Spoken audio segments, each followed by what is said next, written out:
Kagising ko lang guys, good morning. Mag-almusal tayo ngayon. Ganito pag bata sa bahay, dapat may naghahanda siya ng pagkain. Ang pagkain ko, ayaw ko bagal-bagal. Kagising ko lang eh. Ano to, masarap to? Masarap yan. Grabe naman to.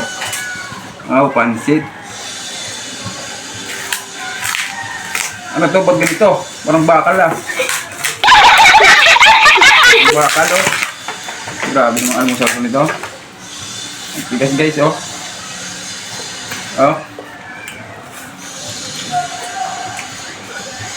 Ang tigas. Grabe. Kailangan kong mag-aaral ko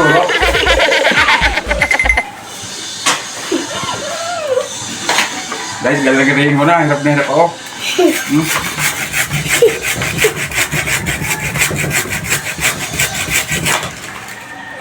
Dali. Gari. Yan yung grinder ko na yung grinder ko. Yan tayo. Harap. Lamig. Oo nga.